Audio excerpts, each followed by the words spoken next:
Hey guys, in this video we are going to walk you through the step-by-step process on how to install and set up OnceHub Actions Automation for workflow apps. Once you're in your account, head over to App Marketplace, click on it, search for your app and click on Install. Here, click on Allow and Install. Once your app has successfully been installed, you're going to refresh your tab and click on the custom page. Then the interface of the app is going to pop up where you have access to your documentation. Under the tutorials, you're going to have access to the SmackU video that is going to serve as a guideline on how to get the necessary credentials to set up the app. We equally have the setup, which shows the status of the app. Here, we notice that our app haven't yet been connected.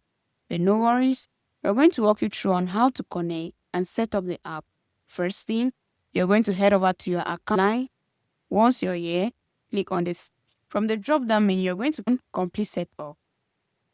There we go. Our app has successfully been connected and set up. We equally have the support center.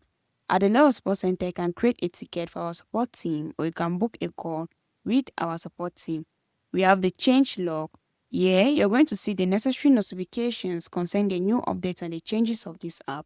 In order for you to receive these notifications, you're going to toggle on the notification button, enter your email and click on subscribe. And that's it. I hope this tutorial helped you get everything set up. If you need any help, our support team is here for you 24/7. Thanks for watching. Don't forget to subscribe to our channel.